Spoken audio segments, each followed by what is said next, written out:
আমি ঈমান ভাঙার 10টা কারণ পেয়েছি। তার 1 নম্বরে কারণ হচ্ছে কেউ যদি দুনিয়াতে শিরিক করে ওর ঈমান ভেঙে যায়।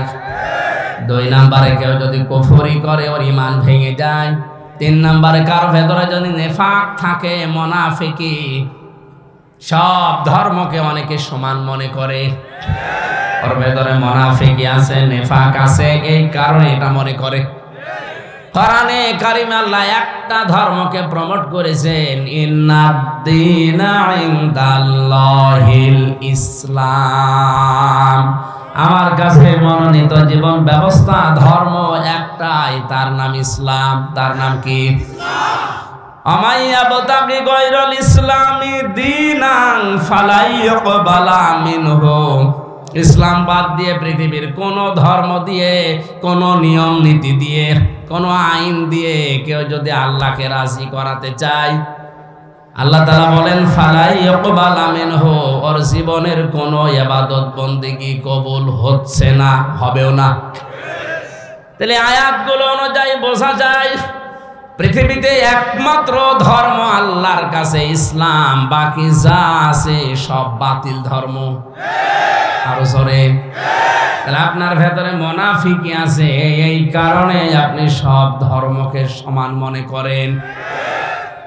অনেকে বলে আমি উদারতা দেখাই, আপনি কি আল্লাহর চাইতে উদার বেশি?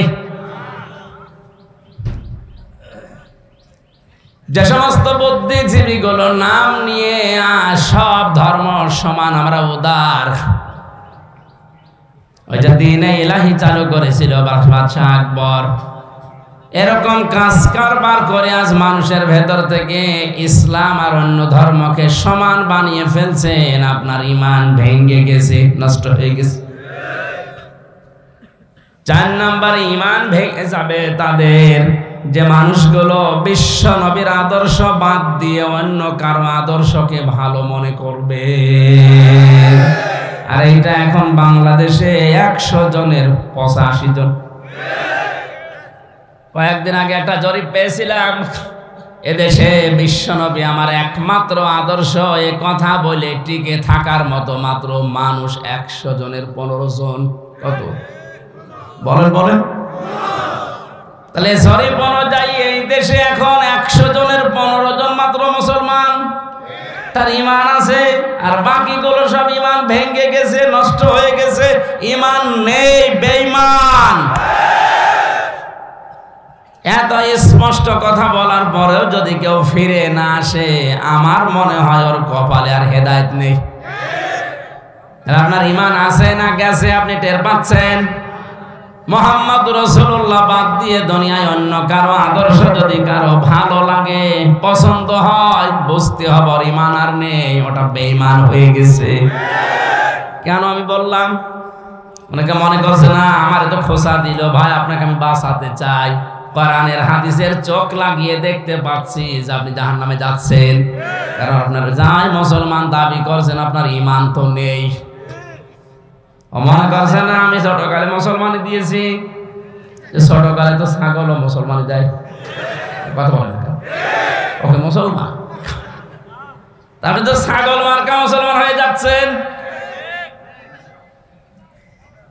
এই জন্য আমি কোরআন 2টা সামনে নিয়ে আল্লাহর কসম বলছি, আপনাকে আমি বাঁচাতে চাই, আমার কোনো লাভ নেই এখানে। এই সঠিকটা তুলে না ধরে আপনি যদি অভাবে ভুলের উপরে মারা যান, কিয়ামতে আবার না জানি আমার আসামি হওয়া লাগে কিনা। এই জন্যে মন থেকে, আমার ঈমান থেকে কথা বলছি, নবীজি বাদ দিয়ে অন্য কারো আদর্শ যদি কারো ভালো লেগে থাকে, আপনি এখনো ফিরে আসেন। আপনার কয় রাকাত নামাজ পড়েছেন আমার পেছনে? আব্দুল্লাহ বিন উবাই, এই লোকটার পুরা জীবন আমি পড়ে দেখেছি, এই লোকটা নামাজ পড়তো রাসূলুল্লাহর পেছনে। তাও এই পীরগঞ্জে, এই বাস স্ট্যান্ড মসজিদে, এই ভ্যানটা বাড়িয়ে মসজিদে না, ও নামাজ পড়তো মসজিদে নববীতে, কাবা শরীফে। নবীজির সাথে রোজা রাখতো, বিশ্ব নবীর সাথে ইফতারি করত, ওর দাড়ি ছিল নবীর মতো, জুব্বা ছিল নবীর মতো, ওর পাগড়ি ছিল নবীর মতো, দস্তরখানা বিছিয়ে খাবার খেত, খাবারের পরে মিষ্টি খেত। ওর জীবন পুরা পড়ে আমি একটাও ভুল পাইনি, একটা ভুল আমার চোখে ধরা পড়েছে। এই লোকটা সব কিছু নবীর কথা মতো মেনে চলেছে, শুধুমাত্র রাজনৈতিক জীবনে বিশ্ব নবী বাদ দিয়ে আবু জেহেলকে মেনে চলত। এই হিসাবে একে যদি আল্লাহ মুনাফিকের সর্দার বানিয়ে শুধু জাহান্নামে তা না, জাহান্নামের নিচে দেবে। ইন্নাল মুনাফিকিনা ফিদ দারকিল আসফালি মিনান নার ওয়া লান তাজিদা লাহুম নাসীরা। আল্লাহ পাক বলেন মুনাফিকরা জাহান্নামের একেবারে নিচে থাকবে, আর এদেরকে সাহায্যের জন্য কেউ যাবে না। আপনি খেয়াল করেন শব্দের দিকে, ওয়ালাং তাজিদা, মজারের আগে লান আসলে অর্থ হয় কোশ্চিন কালেও হবে না। ওয়ালা তাজিদা লাহুম নাসীরা। আল্লাহ যদি সরাসরি মুনাফিক এই আব্দুল্লাহ ইবনে উবাইয়ের নামটা দিয়ে দিত, আল্লাহর কসম এই আয়াত আমি পড়তাম না। মাঝখানে শব্দের দিকে তাকিয়ে দেখেন হোম আছে। কি আছে? হোম মানে কি? এটা জমির বহুবচন। এই বহুবচনের ভেতরে পীরগঞ্জের সব মানুষ নেই, আছে। আমি আছি, আপনিও আছেন। আল্লাহ বলেন মুনাফিক হয়ে যদি কেউ মারা যায়, শুধু জাহান্নামে যাবে না, জাহান্নামের একেবারে নিচে থাকবে। আসফাল ইসমে তাফসীর, এর চাইতে আর নিচে কাউকে রাখা হবে না, এবং কি সাহায্যের জন্য সে কাউকে এখন পাচ্ছে না, কিয়ামত পর্যন্ত পাবেও না। কত বড় ভয়ঙ্কর কথা, চেয়ে চিন্তা করেন। অথচ মুনাফিক আমরা অনেকে খুঁজেই পাই না। নবীজি বলেন মুনাফিক ওই লোকটা যে কথা বললেই মিথ্যা কথা বলে। বাংলাদেশের দিকে আজ তাকান। সেদিন চট্টগ্রাম থেকে আসার সময় এক নেতা পাশে বসে আমার বলছো, হুজুর আমি আর কত মিথ্যা কথা বলবো, আমি আর পারছি না।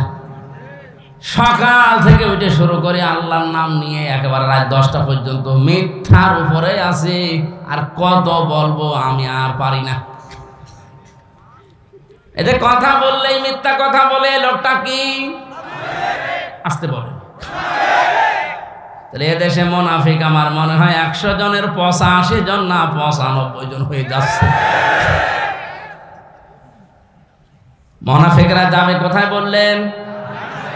জাহান্নামে। শুধু না, ইন্নাল্লাহা জামিউল মুনাফিকিনা ওয়াল কাফিরিনা ফি জাহান্নামা জামিআ। সূরা নিসা 5 নম্বর পারার 19 নম্বর পৃষ্ঠা 15 নম্বর লাইনের 140 নম্বর আয়াতের শেষের দিকে আছে। এটা ফি জিলালিল কোরআনে আছে। আল্লাহ বলেন অবশ্যই আমি আল্লাহ জাহান্নামের ভেতরে একত্রিত করব, আগে মুনাফিকদের, এরপরে দেব কাফেরদের। আগে কাদের নাম? আরো জোরে বলেন। আমরা আর যাই করি অন্তত মুনাফিক যেন না হই। তাহলে এই লোকটার জীবনের সব ওকে ছিল, শুধুমাত্র রাজনৈতিক জীবনে বিশ্বনবীর আদর্শ মানত না, মেনে চলতো আবু জেহেলকে। এজন্য যদি ওর জীবনের সব ভেঙে যায়, নষ্ট হয়ে যায়, আপনি আছেন কোন ধান্দায়? আপনি নিজেই মিলান। আশা করছি আপনার বিবেকের দরজা খুলবে, বলেন আমিন। সূরা মুদ্দাসসির থেকে আমরা 5টা আয়াত পড়েছি। আমার যতটুকু জ্ঞান হয়েছে কোরআনে কারিমের আয়াতগুলোর উপরে আমি তাফসীর আকারে চেষ্টা চালাচ্ছি। বলেন আউযু বিল্লাহি মিনাশ শাইতানির রাজিম। বিসমিল্লাহির রহমানির রহিম।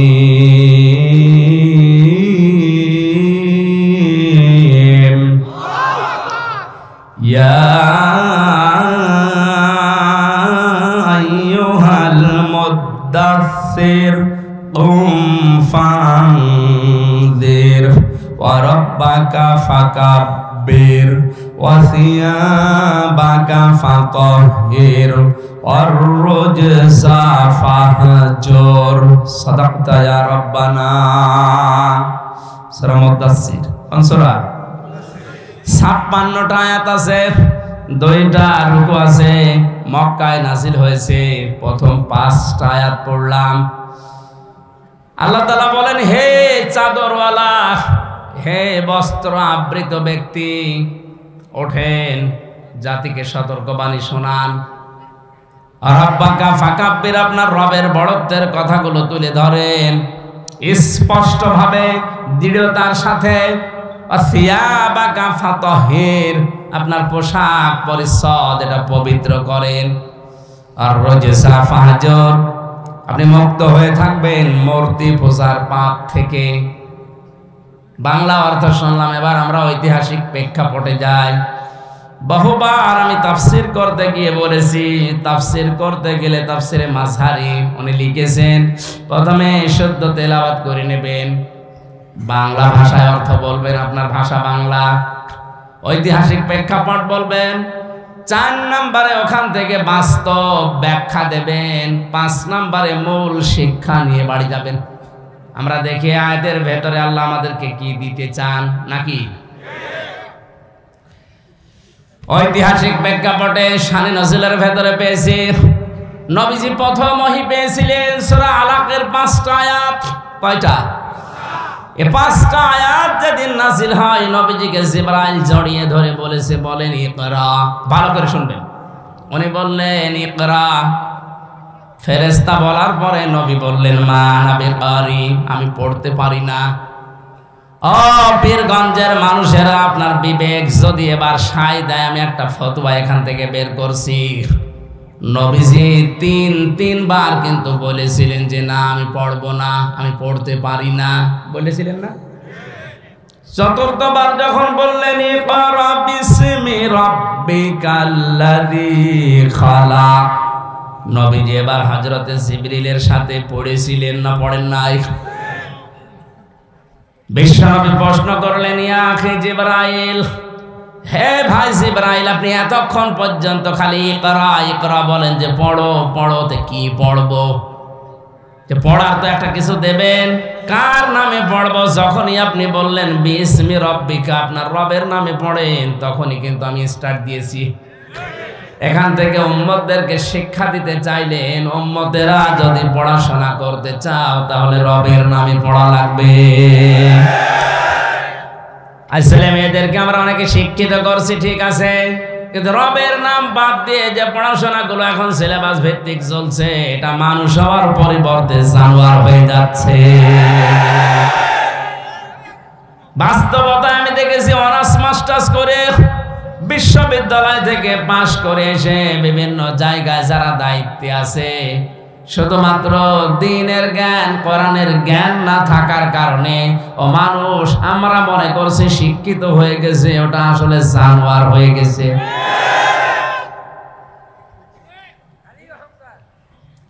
আমি নিজেই চোখ দিয়ে দেখলাম, একজন ওযু করছে, ছাত্র পায়ে পানি ঢেলে দিচ্ছে, ময়লা সরে না, এজন্য নিজের হাত দিয়ে ময়লাগুলো ছাড়িয়ে দিচ্ছে। বয়স মাত্র 5 বছর, 5.5 বছর। এ চোখে এইটাও দেখেছি, বিশ্ববিদ্যালয়ে ক্লাস চলছে, ছাত্র জুতা দিয়ে শিক্ষককে পিটাচ্ছে, বলছে শালা তোরে মেরেই ফেলবো। শিক্ষক বলছে বাবা তুই আমারে ছেড়ে দে, জীবনে আর ক্লাসে নেব না। না, তোরে আমি মেরেই ফেলবো শালা। বলেন এইটাও তো শিক্ষক, ছাত্র এইটাও ছাত্র। এটা কোরআনের জ্ঞানে কেবল আলিফ বা তাসা শুরু করে ওটা মানুষ হচ্ছে, আর এটা হয়ে গেছে মাস্টার্স পাস করে জানোয়ার। বিশ্ববিদ্যালয়ের শিক্ষক যারা স্যান্ডেল দিয়ে পিটাতে পারে, ও বাকি কোন জায়গায় চেয়ার পেলে কি করবে আপনি টের পাচ্ছেন। রিমান্ডে আমি হালকা বুঝেছিলাম যে মানুষ এত নিষ্ঠুর আচরণ করতে পারে, তাও আমার সাথে। আমি একটা পরিচিত মানুষ দেশে, আমি আর যাই হই না, আমার আগে অন্তত আলেম লেখা আছে। এই যদি করে তাহলে এই লোকটারে নিয়ে গেলে কি করবে আল্লাহ জানে। দ্বীনের জ্ঞান যদি থাকতো, ওর বিবেক অবশ্যই নাড়া দিত, না এটা ঠিক হচ্ছে না। বিশ্ব নবী এখান থেকে আমাদেরকে যেটা দিতে চাইলেন, আমরা যদি না নিতে পারি, আগামী প্রজন্ম কিন্তু মানুষ হয়ে আসবে দুনিয়ায়, কিন্তু 10 বছর পরে দেখবেন মানুষ নেই, জানোয়ার হয়ে গেছে। এই যে শরীফ থেকে শরীফা যেটা চালাচ্ছে এখন, আপনি টের পাচ্ছেন কোথায়? এটা সকালে একজন বলছে আমি শরীফ, বিকালে বলছে না আমার মনে হচ্ছে আমি শরীফা হয়ে গেছি। আপনি হন, এতটুকু হলে তো আর কিছু বলতাম না। এটা যদি রাষ্ট্রীয়ভাবে আইনটা পাশ করে ফেলে যে সকালে শরীফ বিকালেও শরীফা দাবি করলে ওরে মেনে নেওয়া লাগবে বাধ্য হয়ে, তখনও যদি বলে আমার মহিলা হোস্টেলে সিট দেন, দেওয়া লাগবে। মহিলা হোস্টেলে আপনার বোন আছে, আপনার মেয়ে আছে, আপনার ফুফু আছে, এই কথা বলছে না কেন? ও বেটা যতই বলুক আমি শরীফা, মাল তো শরীফ। কি কিয়ামত পর্যন্ত যদি হায়াত পায় তা ওকে আপনি সার্জারি মার্জারি করেও পাল্টাতে পারবেন না, কারণ ম্যাশিং পত্র আপনি করবেন কি? সকালে বলছে না আমি শরীফে ছিলাম, বিকালে আমার কেমন যেন লাগছে আমি শরীফা মনে হচ্ছে। অনেকে বলতে চাচ্ছে না এটা হিজরা। কে বলেছে? হিজরাদের এটা শারীরিক সমস্যা, আর এগুলো যারা আজ বলে আমি শরীফ থেকে শরীফা, এটা মানসিক সমস্যা। এটা ছিল লোক নবীর জামানায়, যারা সমকামী ছিল, পুরুষে পুরুষে বিয়ে করত। এ কাজ করে আল্লাহর গজব নাজিল হয়েছিল। আমার আল্লাহ ডেড সি, মৃত সাগর বানিয়ে দিয়েছে এই পাপের কারণে। অথচ সেইটা এখন যারা প্রমোট করে চালু করতে চাচ্ছেন, আপনার হয়তো কিছু মনে হচ্ছে না। ও যদি বিকাল বেলায় বলে আমার মহিলা হোস্টেলে সিট দেওয়াই লাগবে কারণ আমি এখন শরীফা, দেন ওখানে আপনার মেয়ে আছে, বোন আছে, ফুফু আছে, বলেন তো ওখান থেকে আর ভালো সন্তান আসবে না, জারজ আসবে? এখন যদি বলেন এত দূর যাওয়ার দরকার কি, এত দূর যাওয়া লাগবে না। একজন একদিন ফতোয়া জিজ্ঞাসা করছে, হুজুর যুবতী মেয়ের সামনে ওকে যদি আমি এক জায়গায় রাখি, রেখে একটু ঘুমাবো, জায়েজ আছে? আমি বললাম জায়েজ আছে, অসুবিধা নাই, কিন্তু তুমি তো ঘুমাবে না।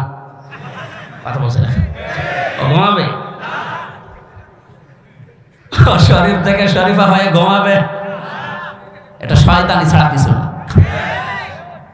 এই জন্য পড়াশোনা আরম্ভ করা লাগবে রবের নামে। কার নামে? দ্বিতীয় নম্বরে উনি আসছিলেন ওহীগুলো পাওয়ার পর, হঠাৎ করে আকাশ আর জমিন বরাবর একটা চেয়ারের ভেতরে একজন ফেরেশতাকে দেখে তিনি থমকে গেলেন, ভয় পেয়ে পালাচ্ছিলেন। নবীজি বলেন আমি পড়েও গিয়েছিলাম। এটা ইবনে কাসিরে আছে। বাড়িতে যে বললেন ইয়া খাদিজা জাম্মিলুনি, হে খাদিজা আমি ভয় পেয়েছি, আমারে ঢেকে দাও। হযরতে খাদিজা ওনারে চাদর দিয়ে, কম্বল দিয়ে, বস্ত্র দিয়ে ঢেকে রেখেছিলেন। বিশ্ব নবী কাঁপাকাঁপি করছিলেন। আল্লাহ ফেরেশতা জিবরাইলকে এই 5টা আয়াত দিয়ে বললেন, যান ইয়া আইয়ুহাল মুদ্দাসসির, হে বস্ত্র আবৃত ব্যক্তি, হে কম্বলওয়ালা, রবের সম্পর্কে সতর্ক করেন। তাম দুনিয়ার মানুষ আজ জাহান্নামে যাওয়ার জন্য সব প্রতিযোগিতা করছে, ওদেরকে সতর্ক করেন। আজ নবী নেই, বিশ্ব নবী বেঁচে থাকলে পীরগঞ্জের মাটিতে এসে এই কথাই বলতেন। নবীজির ওই দায়িত্ব যদি সেই কুষ্টিয়া থেকে আমির হামজা এসে ওভাবে পালন করতে চায়, বাধা দেবেন? মেনে নেবেন? কথা বলুন। আমি আমার এই চশমা, কোরআনের চশমা, হাদিসের চশমা লাগিয়ে যেটা দেখতে পাচ্ছি, বিশেষ করে যে অসুখ, যে রোগগুলোর কারণে মানুষ জাহান্নামে যাবে, দৌড়ানো প্রতিযোগিতা করছে, তার ভেতরে অন্যতম হচ্ছে আমাদের এই সমাজে লেগে থাকা একের পেছনে অন্য, এর পেছনে অবাস দিচ্ছে। এত বেশি এই অপরাধটা চলছে, অনেকে মনে করে তো ছোট গোনা। কে বলেছে ছোট গোনা? এর পেছনে ওরে লেগে থাকা, ধারণা করা, খারাপ বলা, এটা যে কত বড় গোনা, এর কারণে আজ হাজার হাজার মামলা হয়। জেলখানাতে আমি দেখেছি যত কিছু, তার ভেতরে এটা অন্যতম। খালি তালাতালি করে এর কথা ওর কাছে লাগিয়ে খারাপ ধারণা করে মামলা দিয়ে দিয়েছে, অথচ লোকটা ওই সম্পর্কে কিছু জানেই না। আমি তাফসীর থেকে একটা ঘটনা শোনাচ্ছি। আছেন আপনারা? আছেন? ওঠেন কেন? বসেন, আর একটু বসেন। আমার ভাইরা, ইমাম মালিক রাহমাতুল্লাহ আলাইহি, তার জামানায় একটা মহিলা মারা যায়। মেয়েরা ভালো করে শুনবেন, আপনাদের ভেতরে এই রোগটা বেশি। একজন মেয়ে লোক মারা যাবার পর পাশের পাড়া থেকে এক মহিলা এসে ওকে ধোয়াচ্ছিলেন। লাশ ধোয়ায় মেয়েদের, কাপড় চোপড় সরিয়ে পায়খানা পোশাক পরিষ্কার করে উনি ওই রানের উপরে হাত দিয়েছে, আর হাত আটকিয়ে গেছে, আর ছড়ে না। হাত যখন আটকিয়েছে, কয়েক ঘন্টা চলে যাচ্ছে, যত চেষ্টা করে হাত খুলতে পারে না। এলাকায় যিনি ইমাম ছিলেন, কাজী ছিলেন, বললেন কি করা যায়? উনি ফতোয়া দিলেন, এই মহিলা যেটা আছে এর হাতের কবজি কেটে বাদ দিয়ে দাও। কি করা যাবে? এর স্বামী বলছে না, আমরা তো উপকার করতে এসেছিলাম আর আমাদের হাত কেটে দেবে, এটা আমি মানি না। আর একটু বড় ইমাম ডাকেন, মনে করেন জেলা শহরের যিনি বিচারপতি আছে, বিচারক আছে, জজ আছে, তারে ডাক দেওয়া হলো। সে বলছে না, জীবিত মানুষ কাটার দরকার নেই, যে মহিলা মরে গেছে ওরে তো কবরেই দেওয়া লাগবে। ওর যেই জায়গায় হাত লেগে আছে রানের উপরে, ওখান থেকে চামড়া কেটে বাদ দিয়ে কবরে দিয়ে দেন। এখন ওই মহিলার যে স্বামী, সন্তান, ওরা বলছে না, এমনি মরে গেছে, তার উপর মরা মানুষের চামড়া কাটবে। আমার স্ত্রী অত খারাপ না, আমার স্ত্রী ভালো ছিল। মা বোন যারা এসেছেন, কান খাড়া করে শোনেন, এই মহিলা মরে গেছে, চামড়া কেটে নিতে যাচ্ছে, রাজি না তার স্বামী। তিনি সাক্ষী দিচ্ছে যে না, আমার স্বামী, আমার স্ত্রী আমার মন মতো ছিল, ভালো ছিল। আমি কোরআনে কারিমে যে আমার সামনে আল্লাহর কসম, আমি হাদিস থেকে বলছি, কোন মহিলা যদি মারা যায় আর ওর স্বামী যদি এরকম বলতে পারে না, আমার স্ত্রী কিন্তু আমার মন মতোই ছিল, বিশ্ব নবী বলেন, ওর জীবনে যদি শিরিক, বেদাত, কবিরা গুনাহ এগুলো না থাকে, আমার আল্লাহ তার এমনি মাফ করে দেবে। স্বামীর সাক্ষ্যটা এত বড় দামি জিনিস। অনেক মহিলা আছে এলাকায় গল্প করে বেড়ায়, এলাকায় সবাই আমারে ভালোবাসে, শুধু খোকার বাপ আমারে দেখতে পারে না। তোর এলাকার সবাই ভালোবাসার দরকার কি? তোর খোকার বাবা যদি দেখতে না পারে, তো সারা দুনিয়া দেখতে পেরে লাভ আছে? তোমার তো মন জয় করা লাগবে খোকার বাবার। কারণ যে 4টা গুণ মেয়েদের ভেতরে পাওয়া গেলে জান্নাতে বলে ঘোষণা আছে, তার 3 নম্বরে স্বামীকে সন্তুষ্ট করা লাগবে জায়েজ পন্থায়। কথা বলো না কেন? তোমার দামাম দুনিয়ার মানুষ ভালো বলে, শুধু খোকার বাবা দেখতে পারে না, কোন কারণে তুমি টের পাচ্ছ না? অবশ্যই তার হক তুমি আদায় করো না। এখানে যারা আছেন স্বামী, মিথ্যা কথা বলবেন না। এই ক্যামেরা ওইদিকে ঘোরাও, সত্য করে বলেন। আমিও নিজে এই যে আমার সামনে আমি হাত দিয়ে বলছি, বলেন তো স্ত্রীর উপরে 100 ভাগ খুশি আছেন কারা কারা? হাত তোলেন তো। ওয়াজ করার দরকার নেই ভাই, আমি মায়ের খাবো শেষে থাক।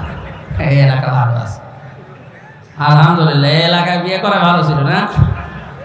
না, আমারটাও ভালো, অনেক ভালো আলহামদুলিল্লাহ।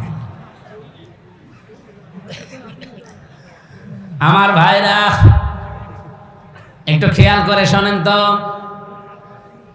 শেষ পর্যন্ত যখন রাজি না এই মরা মানুষের স্বামীটা, তখন একেবারে প্রধান বিচারপতি, চিফ জাস্টিস যিনি ওই দেশের, মদিনাতে তিনি থাকেন, ইমাম মালিক, তাকে ডাক দেওয়া হচ্ছে, আসেন আপনি বিচার করে দেন। উনি ঘোড়ায় চড়ে আসলেন। অনেক ঘন্টা পার হয়ে যাচ্ছে, পারা যায় না হাত ছাড়াতে। ইমাম মালিক রহমতুল্লাহ আলাইহি এসে বললেন, এই মেয়ে, পর্দা দিয়ে দাও, এখানে এই 2 পক্ষের গার্জিয়ান এখানে ডাক দাও। পর্দার বাইরে থেকে ধমক দিলেন, দেখো আমার কাছে কিন্তু রাডার আছে, আমি ধরে ফেলবো। সত্যি করে বলো কোন কারণ তোমার হাত আটকিয়েছে? মেয়েটা চোখের পানি ফেলে দিয়ে বলে, ইমাম সাহেব, আমি কিচ্ছু জানি না, আমি শুধু ভালোভাবেই তো লাশ ধোয়াচ্ছিলাম, হঠাৎ করে আমার হাতটা আটকিয়ে গেছে।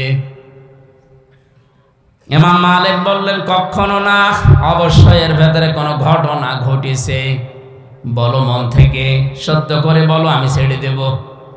যদি সত্য না বলো, তোমাকে কিন্তু সহজীবিত এই মেয়েটার সাথে মাটি দিয়ে দেব। মেয়েটা যেই বলেছে আমি মাটি দিয়ে দেব জীবিত, তখন সত্য কথা বলছে। ডাক দিয়ে বলে, ইমাম মালিক, আমি যখন লাশ ধোয়াচ্ছিলাম, এই মেয়েটার উপর একটা খারাপ ধারণা করেছিলাম। খারাপ ধারণাটা এই, যে এই মেয়েটা জীবিত থাকতে একটা পুরুষের সাথে হেঁটে যাচ্ছিল, আমি মনে মনে ওই দিন ধারণা করেছিলাম যে তুমি তো দেখতে ভালোই, পর্দা করে চলো, অথচ পুরুষ মানুষের সাথে বেড়াও, তোমার চরিত্র ভালো না। পরবর্তীতে খোঁজ নিয়ে জানলাম ওটা তার ভাইয়ের ছেলে। আপনারা বলেন তো ভাইয়ের ছেলের সাথে বিয়ে করা যায়? বলেন না কেন? যে 14 জন পুরুষের সাথে বিয়ে করা জায়েজ নেই, তার ভেতরে ভাইয়ের ছেলে, বলেন না কেন? এর সাথে পর্দা করা লাগবে না। হ্যাঁ, মুখমণ্ডল, হাতের কবজি, পায়ের পাতা যদি খুলে রাখতে পারেন আপনার পর্দা করা লাগবে না, বাকি শরীর আবার ঢেকে রাখা লাগবে। এই ভালো করে মিলা। সে কবে, মনে করেন কত বছর আগে একবার পুরুষের সাথে ওকে দেখে আমি এই ধারণা করেছিলাম, পরবর্তীতে খোঁজ নিয়ে জানতে পারলাম ওটা তার আপন ভাইয়ের ছেলে, তাহলে ওর সাথে তো বিয়ে করা জায়েজ নেই। তাহলে এই ধারণা করা আমার ঠিক হয়েছে? আসতে বলেন। আমি যখন লাশ ধোয়াচ্ছিলাম তখন আমার ওই কথাটা মনে পড়ে গেছে। হঠাৎ করে হাত তুলতে গেছে, দেখি হাত লেগে গেছে, আর ছাড়ে না। নবীজি বলেছেন, মান সালিমাল মুসলিমুনা মিন লিসানিহি ওয়া ইয়াদিহি। মুসলমান তো ওই লোকটাকে বলা হয় যার হাতের দ্বারা, মুখের দ্বারা মানুষ নিরাপদে থাকে। হাদিসের অর্থ ঠিক আছে? না না, ঠিক নেই। ওই হাসান, কোন দিকে তাকিয়ে আছো? আমি যে হাদিসের বাংলা বললাম এটা ঠিক হয়নি, আপনি কি শুনছেন আমার তো মনে আসে না। মান সালিমাল মুসলিমুনা মিন লিসানিহি ওয়া ইয়াদিহি। কোন মানুষ যদি মানুষকে কষ্ট দেয় হাত দ্বারা, মুখ দ্বারা, সে আর মুসলমান থাকে না। ঠিক আছে? না, শব্দটা হচ্ছে মান সালিমাল মুসলিমুনা, যে ব্যক্তির কাছ থেকে কোনো মুসলমান হাতের দ্বারা, মুখের দ্বারা নিরাপত্তা পায় না, সে মুসলমান না। এখানে কিন্তু মানুষের নাম নেই, আছে মুসলমানের নাম। এ মেয়েটা তো মুসলমান, এলাকায় সবাই জানে সে মুসলিম মহিলা। তুমি হয়তো হাত দিয়ে তার ক্ষতি করনি, কিন্তু মুখ দিয়ে তুমি যে কথাটা বলে ফেলেছিলে, একটা তহমত লাগালে তার উপরে। তুমি নিজে এখন আর মুসলমান নেই। আর মুসলিম মহিলাদের জন্য কোন বিধর্মী মহিলার সাথে একসাথে বসে পর্দা ছাড়া কথা বলা যায় না। এজন্য কোন অমুসলিম মেয়ে যদি সুন্দরী হয়, কোন মুসলমান ছেলে তার সাথে বিয়ে করতে পারবে না যতক্ষণ পর্যন্ত ওই মেয়েটা মুসলমান না হবে। এটা তো আমি বানালাম। হ্যাঁ, সূরা বাকারার 221 নম্বর আয়াতে আছে, যতক্ষণ পর্যন্ত একটা পুরুষ অন্য ধর্মে থাকবে, একটা মহিলা আপনি যতই চান যে এই পুরুষটা খুব সুন্দর, বিবাহ করতে পারবেন না যতক্ষণ ওইটা মুসলমান না হবে। আর সেখানে আপনি মুখ দিয়ে ধারণা করে তাকে কষ্ট দিয়েছেন। দ্বিতীয় নম্বরে তিনি আয়াত পড়লেন কোরআনে কারীম থেকে, সূরা নূরের 4 নম্বর আয়াত, والذين يرمون المحصنات ثم لم يأتوا بأربعة شهداء فاجلدوهم 80 جلدة ولا تقبلوا لهم شهادة أبدا وأولئك هم الفاسقون। বলেন আল্লাহু আকবার। একটু মিলান। আল্লাহ পাক বলেন যারা সতী সাধবী, নেককার, নিরপরাধ, অবলা কোনো মেয়ে লোকের উপরে জেনার তহমত দেয়, ব্যভিচারের দোষ লাগায়, তার চরিত্র খারাপ বলে প্রচার করে, অথচ 4 জন সাক্ষী জোগাড় করতে পারে না, তার 2টা শাস্তি হবে। 1 নম্বরে তাকে 80টা বেত মারা লাগবে চামড়ার চাবুক দিয়ে। 2 নম্বরে কিয়ামত পর্যন্ত যদি হায়াত পায় কোনোদিন ওর সাক্ষী আর গ্রহণ করা হবে না। শাস্তি কয়টা? আর জোরে বলেন। একটা নেককার মহিলা, সে তার ভাইয়ের ছেলের সাথে বেড়াতে গিয়েছে, তাই দেখে তুমি ধারণা করলে এই নেককার মহিলার প্রতি একটা উল্টা পাল্টা ধারণা করে তাকে দোষ দিয়ে দিলে তার চরিত্র খারাপ। 4 জন সাক্ষী তোমার আছে প্রমাণ করার জন্য, মহিলা বলে না আমার কোনো সাক্ষী নেই, আমি মনে মনে এটা করেছিলাম। সাক্ষী যখন নেই তাহলে দুইটা শাস্তি, জীবনেও তোমার সাক্ষী কোনোদিন আর কবুল হবে না। 2 নম্বরে তোমাকে এখন 80টা বেত্রাঘাত করা লাগবে। প্রধান বিচারপতি যেহেতু রায় দিয়েছে, রায় মানাই লাগবে। জল্লাদকে ডাক দিয়ে বললেন, ঠিক আছে শুরু করো। চামড়ার চাবুক দিয়ে একটা একটা করে পিটানো হচ্ছে। ওর নিজের পিঠে চামড়া এবার উঠে যাচ্ছে। 79টা মারা হয়ে গেছে, কিন্তু হাত খোলে না। জল্লাদ ডাক দিয়ে বলে, ইমাম কি ফতোয়া দিলেন? আপনি তো কোরআন দিয়েই ফতোয়া দিচ্ছেন, কিন্তু মিলছে না। কোরআনে আছে মিয়াতা জালদা, না 80টা বেত মারলে এই গুনার শাস্তি হয়ে যায়। 79টা তো হয়ে গেছে, ফলে তো না। ইমাম মালিক বললেন, না এটা তো হওয়ার কথা না। আতাম্মাত কালিমাতু রাব্বিকা সিদকাও ওয়া আদলা লা মুবাদদিলা লিকালিমাতি। আল্লাহ পাক বলেন, আমি যে কালাম নাজিল করেছি, আমার কালাম 3টা জিনিস দিয়ে পরিপূর্ণ। 1 নম্বরে আমার কোরআনে যা আছে সব সত্য কথা। 2 নম্বরে আমার কোরআনে আমি অগোছালো কথা বলি না, ইনসাফপূর্ণ, ন্যায়, আদল, একেবারে সমতাপূর্ণ কথা বলেছি, এর ভেতরে কোনো গড়িমসি নেই। 3 নম্বরে কিয়ামত পর্যন্ত আমার কালামের কথা কোনো পরিবর্ধন রদ বদল হবে আরো জোরে। আল্লাহ তো রায় দিয়ে দিলেন 80টা, 79টা হয়ে গেল, এখনো খোলে না। আল্লাহ কি রায় পাল্টাবেন? আসতে বলেন। অনেক কোরআনের একটা আয়াত তেলাওয়াত করে মেয়েটাকে শোনালেন, আমাইয়াকে সেবে খাতিয়াতান আও ইসমান সুম্মা ইয়ারমি বিহি বারিয়ান ফাকাদ হিতামালা বুহতানা ওয়া ইসমান মুবিনা।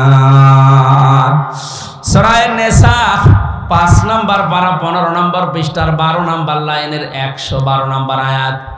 আল্লাহ বলেন, অনেক মানুষ এমন আছে নিজে অন্যায় করে, পাপ করে, আর এই অন্যায়টা যখন হয়ে যায় তখন একটা নিরপরাধ মানুষের উপরে চাপিয়ে দিয়ে নিজে ভালো সাজে।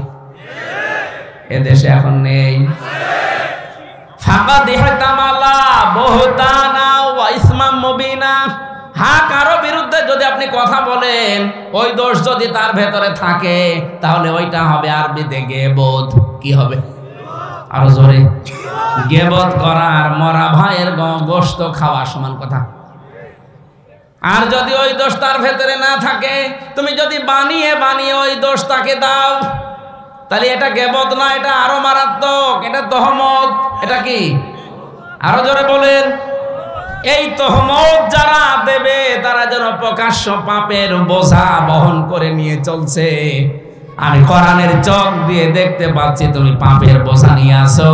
আল্লাহ রায় দিলেন 80টা, 79টা হয়ে গেল, খোলে না। আমারও তো কেমন লাগছে, কিন্তু আমি বিশ্বাস করি আল্লাহর কোরআনের কোনো কথা মিথ্যা নয়। জল্লাদকে ডাক দিয়ে বলে, এবার শুরু করবা বিসমিল্লাহির রহমানির রহিম বলে। আর একটা বাকি আছে। উনি শুরু করলেন আল্লাহর নাম দিয়ে। 80টা মারার সঙ্গে সঙ্গে হাত খুলে গেছে। কোরআনে কারিমে আল্লাহ জানিয়েছে, দুনিয়ায় কোনো অপরাধের বিচার যদি হয়ে যায়, ওই বিচারটা আল্লাহ মরণের পরে আর ডবল করে করে না। আপনি এই ঘটনা থেকে কি বুঝলেন? একটা মানুষের উপরে বিনা কারণে যদি নিরপরাধ মানুষকে কেউ দোষ দিয়ে ফাঁসিয়ে দেয়, তাকে যদি বিপদে ফেলে দেয়, আপনি মনে করছেন আমার তো কিছু হচ্ছে না। যেদিন এরকম হাত আটকিয়ে যাবে, ওই দিন টের পাবেন। আল্লাহ কিন্তু ছাড় দেয় মানুষকে, কিন্তু ছেড়ে দেয় না। আপনার নিজের অপরাধের শাস্তি অন্য মানুষের উপরে চাপিয়ে তারে বিপদে ফেলছেন। আমি মনে হয় এটা বেশি বলে ফেললাম। এদেশে কি এখন এমন অবস্থা আছে? কোন কারণে আমরা 3টা বছর আটক করে রাখলেন? আমি তো ওই অপরাধী না, আমি কিছু আমারে দোষ দিয়েছে। সংসদ ভাঙতে গেছে কে জানো, সিরাজগঞ্জ থেকে একটা কাঁচি নিয়ে। ও নাকি বলেছে আমির হামজার ওয়াজ শুনে আমি উদ্বুদ্ধ হয়ে সংসদ ভাঙতে এসেছি, এই জন্য আমার আটকে রেখেছে 3 বছর। একটা কথা হলো, কার করে দিচ্ছেন। আমার কারণে আমার স্ত্রী 3 বছর স্বামী ছাড়া, আমার সন্তান 2টা। দেখেছেন ওই ছোট যারে 1 বছর রেখেছিলাম ফারিহা, এখন 4 বছর। প্রিজন ভ্যাল ধরে ঝুলে অনেককে কান দিয়েছে। আপনার মনের ভেতরে একটু কিছু আসে না যে নিরপরাধ মানুষ না, 2 দিন 5 দিন রাখি, 3 বছর রেখে দেবেন? আপনি মানুষ? আপনার যেই দিন এরকম এই মহিলার মতো হাত আটকিয়ে যাবে জায়গা মতো,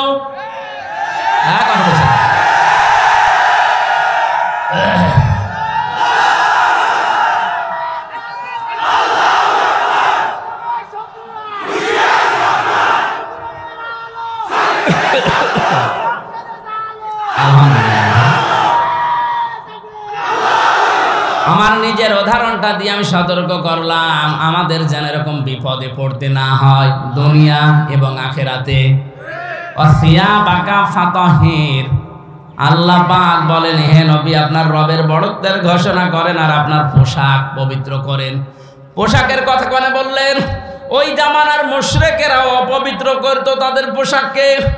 এমনকি নিজেরা যখন কাবা শরীফ তাওয়াফ করতো উলঙ্গ হয়ে, মানুষ জিজ্ঞাসা করতো উলঙ্গ, বলে হ্যাঁ, কারণ কাপড়ে এমন নাপাকে লেগে আছে যে নাপাক যে আল্লাহর ঘর তাওয়াফ করা যায় না। অত আছে কি উলঙ্গ? আছে কি? আল্লাহ পাক নবীজিকে জানিয়ে দিলেন, হে নবী, ওদেরকে বলেন তোমাদের পোশাক পবিত্র করো। এখানে পোশাকের ব্যাখ্যায় আমি ইবনে কাসির আরো কিছু পেয়েছি। কোন পুরুষ যদি তার পোশাককে, বিশেষ করে পায়জামা, প্যান্ট, লুঙ্গি, ইজার, এগুলো যদি এই টাকনোর নিচে অহংকার করে পরে, ওই জায়গাটা জাহান্নামে না গিয়ে জান্নাতে যাবে না। এমন কিয়ামতের ময়দানে আল্লাহ তার দিকে তাকাবে না। যদি হাদিস বিশ্বাস করে থাকেন, সূরা মুদ্দাসসিরের এই 4 নাম্বার আয়াত যদি আপনার বিশ্বাস হয়ে থাকে 100 ভাগ, আজকে থেকে যেন কারো প্যান্ট, পায়জামা, লুঙ্গি টাকনোর নিচে না যায়। এই আমলটা করা যাবে না। কত ভয়ঙ্কর কথা! এই জায়গা জাহান্নামে পড়বে, তারপরে জান্নাত। কিয়ামতে আল্লাহ তার দিকে তাকাবে না। এমনকি যখন থেকে ও পায়জামা, প্যান্ট, লুঙ্গি নিচে পড়বে টাকনোর, তখন থেকে ওর ইবাদত বন্দেগী কবুল হওয়া বন্ধ। আর রোজা ফাহজুর, হে নবী, আপনি মূর্তি পূজা থেকে, প্রতিমা পূজা থেকে নিজেকে বাঁচান, পবিত্র রাখবেন নিজেকে। অনেকে আজ জাতিকে মূর্তি পূজায় লিপ্ত করার জন্য উঠে পড়ে লেগেছে। এটা সতর্ক করার দায়িত্ব আলেমদের, কারণ নবী এখন নেই। ওই দায়িত্বটাই তো জীবনের উপরে চ্যালেঞ্জ নিয়ে, রিস্ক নিয়ে আমরা পালন করি। আরে কথা বললে আপনি আটক করে রাখেন। আপনি নিজে জাহান্নামে যাচ্ছেন, যান, আমাদেরকে নিয়ে যাওয়ার দরকার নেই। আমরা জাহান্নামে এখন যেতে চাই না, কথা বলেন ঠিক কিনা? সম্মানিত ভাইরা যারা এসেছেন, পৃথিবীতে আল্লাহর কাছে, নবীজির কাছে উত্তম পুরুষ মানুষ ওইটা যে তার স্ত্রীর কাছে উত্তম। এখানে আমাদের চরিত্র সংশোধন করা লাগবে। যাদের পরকীয়া প্রেমে আসক্ত হয়ে আছেন, এই মুহূর্তে থেমে যান। যারাই নিজের বউ বাদ দিয়ে অন্য জায়গায় লাইন করছেন, 3টা ক্ষতি হবে দুনিয়ায়। 1 নম্বরে আপনার এই চেহারার উজ্জ্বলতা আল্লাহ নষ্ট করে দেবে। যতই সুন্দর লাগুক, চেহারার নূর বের হয়ে যাবে। 2 নম্বরে আপনার যৌন শক্তি নষ্ট হবে, কারণ যার জন্য আপনাকে আল্লাহ বাজেট করেছিল ওইটা বাদ দিয়ে আপনি অন্য জায়গায় ব্যবহার করছেন, ওইটা আল্লাহ আমানতের খেয়ানত করেছেন, রাখবে না। 3 নম্বরে আপনার মরণ যখন হবে, ঈমান পাবেন না। এই পরকীয়া প্রেমের রোগী যারা, ওরা বেঈমান হয়ে মারা যাবে। আমরা যারা এখানে এরকম রোগী আছি, আল্লাহ আমাদের হেফাজত করেন, বলেন আমিন। আমার মনে হয় মেয়ে লোক যারা এসেছে এবার দোয়া করছে, আল্লাহ হুজুর বেঁচে থাক। না, আমরা সংশোধন হব ইনশাআল্লাহ। নামাজের সময় এখন সমাগত, ভেতরে ঘেমে মানে শোক চলছে। দিনের বেলা তো আসলে এইভাবে হয় না। যাওয়ার সময় স্বামী যারা এসেছেন, এই যে এটা হচ্ছে শুধুমাত্র নারীদের জন্য, আর এটা শুধুমাত্র পুরুষদের জন্য। দাম্পত্য সমস্যা এবং সমাধান কিনে পোড়াটা পড়াবেন। বহু রোগের চিকিৎসা এখানে দেওয়া আছে। আল্লাহ আমাদেরকে তৌফিক দিন এই আয়াতগুলো আমল করার। আল্লাহুম্মা আমিন। ربنا ظلمنا أنفسنا وإن لم تغفر لنا তারহামনা লানাকুনান্না মিনাল খাসিরিন। রব্বুল আলামিন তোমার হাজার হাজার বান্দা বান্দি কোরআনের কথাগুলো চাতক পাখির মতো বসে শুনছিল, যতটুকুই শুনেছি আমাদের আমল করার তৌফিক দাও। এ মাহফিলের আয়োজন করতে গিয়ে তোমার বান্দা আরিফুজ্জামান শাহ সহ যত মানুষ চেষ্টা চালিয়েছে, আমার হাসান ভাই, সভাপতি আলহাজ জাহাঙ্গীর আলম ভাই সহ যত যুবকেরা কষ্ট করেছে, আল্লাহ এই যুবকদেরকে যে মা পেটে নিল মায়ের পেট খাদিজার মতো বানিয়ে দাও। আগামীতে এই মাহফিলটা কোরআনের প্রচারের জন্য প্রসারের জন্য আরো বিশাল আকারে কবুল করো। মা বোনদেরকে তুমি রোগমুক্ত করো, পারিবারিক জীবনে তুমি শান্তি দাও। আল্লাহ আমাদের আখিরাতের পুঁজি তৈরি করার ক্ষমতা দান করো।